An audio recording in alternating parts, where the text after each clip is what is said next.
Assalamualaikum warahmatullahi wabarakatuh dan salam sejahtera. Untuk hari ini kita akan fokuskan dengan topik frasa nama. Apa itu frasa nama? Okey, kita akan pergi melihat konsep frasa nama. Frasa nama ialah binaan yang terdiri daripada satu perkataan atau beberapa perkataan yang boleh berfungsi sebagai satu konstituen dalam binaan ayat. Ada satu perkataan pun boleh, ada beberapa perkataan pun boleh. Binaan ayat dasar dalam bahasa Melayu terdiri daripada dua konstituen utama, iaitu subjek dan predikat. Frasa nama boleh berfungsi sebagai subjek dan predikat dalam ayat. Frasa nama boleh berfungsi sebagai subjek dalam pola ayat berikut. Frasa nama tambah frasa nama, frasa nama tambah frasa kerja, frasa nama tambah frasa adjektif dan frasa nama tambah frasa sendi. Frasa nama hanya berfungsi sebagai predikat dalam pola ayat berikut. Frasa nama tambah frasa nama. Frasa nama boleh menduduki bahagian subjek untuk 4 jenis pola ayat, tetapi frasa nama hanya boleh menduduki bahagian predikat untuk satu jenis pola ayat, iaitu frasa nama tambah frasa nama. Binaan frasa nama.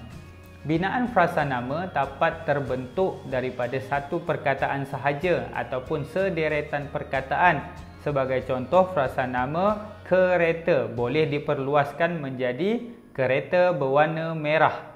Jika dibentuk daripada sederetan perkataan, maka terdapat dua jenis hubungan antara perkataan itu. Yang pertama, satu perkataan merupakan inti bagi seluruh frasa, manakala perkataan lain merupakan penerang, inti tambah penerang. Yang kedua, unsur inti dalam frasa nama tersebut. Ada dua inti, inti tambah inti.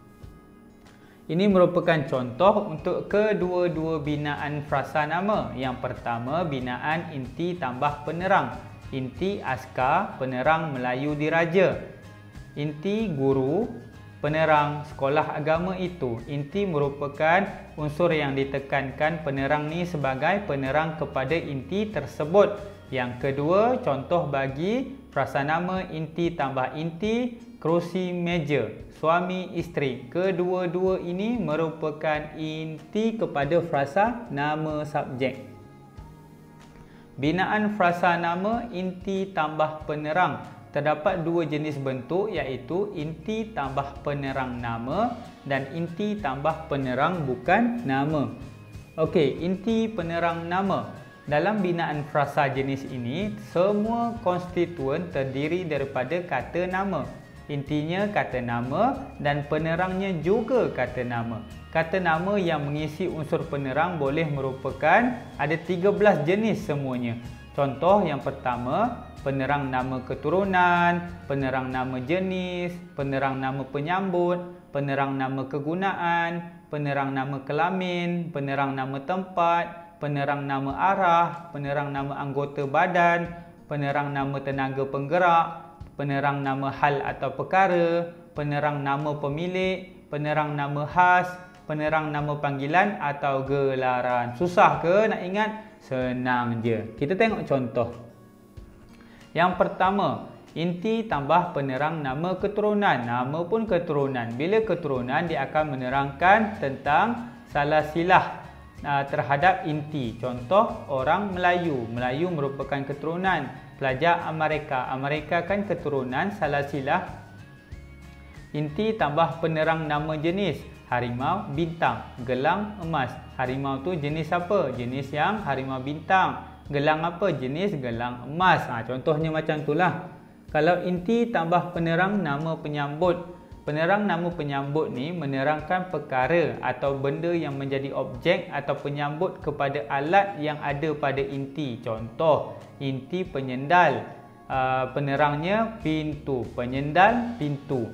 Penjaga, stor. Seterusnya, inti penerang nama kegunaan. Penerang nama kegunaan ialah unsur yang menerangkan makna fungsi atau peranan kepada inti.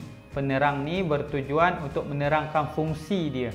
Contoh, inti alat, penerang dia pemadam. Inti dia kayu, penerangnya pemukul. Menunjukkan tujuan ataupun fungsi inti tersebut. Seterusnya, Inti penerang nama kelamin. Penerang nama kelamin ialah nama yang menerangkan jenis jantina bagi inti. Inti ayam, penerang jantina dia jantan. Inti kaum, penerang nama kelamin dia perempuan. Ayam jantan, kaum perempuan. Seterusnya, inti penerang nama tempat. Penerang nama tempat, unsur yang menerangkan lokasi bagi inti. Contoh inti penduduk, penerangnya bandar, penduduk bandar. Inti Melayu, penerangnya Pulau Pinang, Melayu Pulau Pinang. Seterusnya, inti tambah penerang nama arah. Penerang nama arah ialah unsur yang menerangkan hala bagi inti. Contoh inti angin timur, dari mana? Angin timur. Inti simpang, simpang apa? Simpang kanan. Seterusnya nombor 8, jenis yang ke-8. Inti tambah penerang nama anggota badan. Penerang nama anggota badan merupakan menerangkan bahagian tubuh badan yang berkaitan dengan inti. Contoh, jam, tangan, ada kaitan dengan tangan. Rantai, ada kaitan dengan leher sebab dipakai di leher. Seterusnya, jenis ke-9, inti tambah penerang nama tenaga penggerak. Apa itu tenaga penggerak? Penerang nama tenaga penggerak ialah unsur yang menyatakan daya yang menggerakkan benda dalam inti. Lampu, minyak. Minyak ni yang menggerakkan lampu. Contohnya kipas elektrik. Elektrik ni yang menggerakkan kipas. Tadi minyak ni menghidupkan lampu. Macam itulah. Seterusnya, inti tambah penerang nama perihal atau perkara. Penerang nama perihal ialah unsur yang menerangkan hal atau perkara tentang inti. Contoh, surat kebenaran. Surat apa? Surat kebenaran. Borang. Borang apa? Borang pendaftaran. Seterusnya, inti tambah penerang nama milik. Penerang nama milik menerangkan makna kepunyaan bagi benda dalam inti. Contoh, rumah saya. Milik siapa? Saya punya rumah. Bumbung. Bumbung siapa? Bumbung sekolah. Inti penerang nama khas pula ialah jenis perkataan yang merujuk kata nama khas bagi menerangkan inti. Contoh, bandar. Dia masukkan penerang kata nama khas, Bandar Ipoh. Sungai apa? Sungai Pahang. Ini kan kata nama khas. Okey, seterusnya yang terakhir, inti tambah penerang nama panggilan atau gelaran. Penerang nama panggilan ialah unsur yang merujuk nama julukan atau penghormatan kepada makhluk atau benda. Contoh, penerang inti dia dekat belakang tapi dia punya nama panggilan atau keturunan dekat depan. Contoh, Haji, Doktor Haji Ahmad, Doktor Zuhaili. Tengok, cikgu jadi doktor. Seterusnya, jenis yang kedua tadi, yang pertama inti tambah penerang nama. Yang ni inti tambah penerang bukan nama. Penerang bukan nama terdiri daripada penerang-penerang yang dibentuk oleh perkataan yang bukan daripada kelas kata nama. Bukan kata nama. Tadi tu semua kata nama. Tapi kalau penerang bukan nama ni bukan daripada kelas kata nama. Ada 6 jenis. Yang pertama, penerang penentu. Kedua, penerang kata kerja. Ketiga, penerang kata adjektif. Keempat, penerang kata adverba. Kelima, penerang frasa sendi nama. Yang keenam, penerang bilangan ordinal. Okey, kita pergi satu persatu. Inti tambah penerang penentu. Penerang penentu ialah unsur yang memberikan sifat ketentuan kepada kata nama.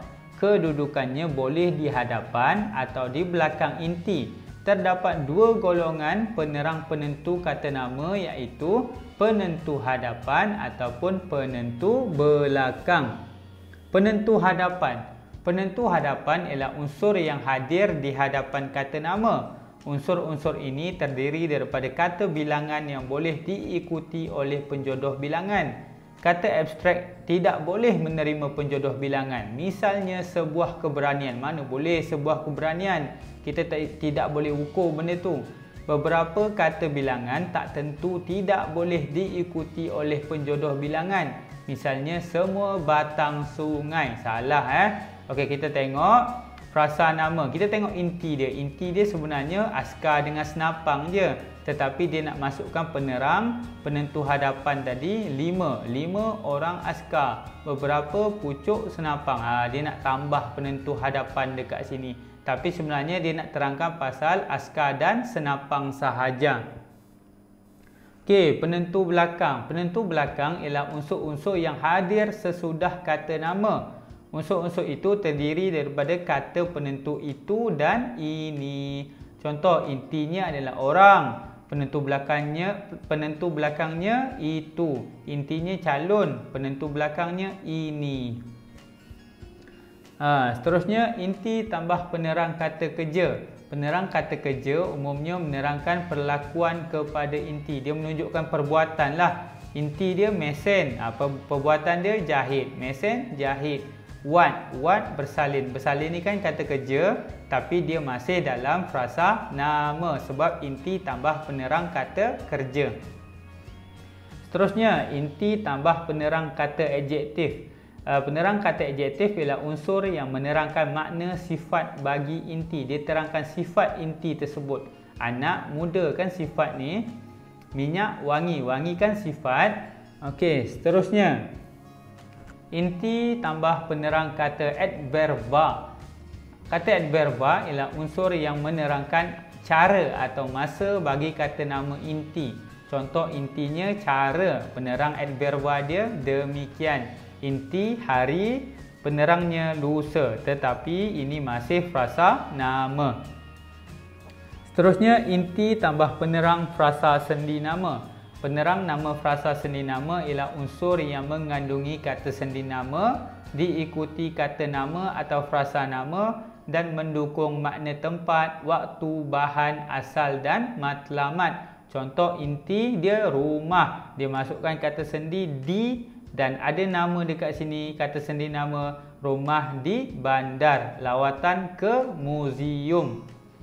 Kenapa dia kata sendi? Sebab belakang dia perlu ada kata nama. Okey, seterusnya. Inti tambah penerang bilangan ordinal. Penerang bilangan ordinal ialah kata bilangan yang menunjukkan kedudukan dari segi urutan bilangan. Contoh, inti tempat pertama, inti bab, penerangnya ketiga. Pertama dan ketiga ni merupakan bilangan ordinal. Okey, ni jenis yang seterusnya. Tadi kita belajar binaan frasa nama inti tambah penerang. Tetapi sekarang kita belajar binaan frasa nama inti tambah inti. Okey, binaan frasa nama inti tambah inti tidak mempunyai unsur penerang. Okey, dia tak ada penerang kerana makna keseluruhan frasa nama itu didukung oleh kedua-dua kata nama inti. Binaan ini tidak mempunyai makna penerang. Tak ada makna penerang. Terdapat dua golongan frasa nama dari jenis ini, iaitu inti tambah inti dengan maksud sama erti dan inti tambah inti dengan maksud lawan erti. Okey, inti tambah inti dengan maksud sama erti. Perkataan-perkataan yang mengisi kedua-dua inti dalam binaan frasa nama demikian membawa makna sama erti semacam ulangan. Contoh, tubuh, badan kan sama jenis, hampir samalah. Wang, ringgit hampir sama. Sawah, ladang. Maksudnya sama erti untuk kedua-dua inti. Yang kedua, inti tambah inti dengan maksud lawan erti. Perkataan-perkataan yang mengisi kedua-dua inti dalam binaan frasa nama jenis ini membawa makna yang berlawanan. Contoh, intinya kerusi, lawannya meja. Lelaki, lawannya perempuan. Tuan, lawannya lelaki. Tuan, lawannya puan. Maksudnya berlawanan maksud. Okey, rasanya awak faham apa itu frasa nama. Frasa nama binaannya boleh terdiri daripada satu perkataan ataupun dua perkataan yang boleh diluaskan. Tetapi binaannya perlu ada kata nama. Sekian, terima kasih. Semoga perkongsian ini memberi manfaat kepada semua. Assalamualaikum warahmatullahi wabarakatuh.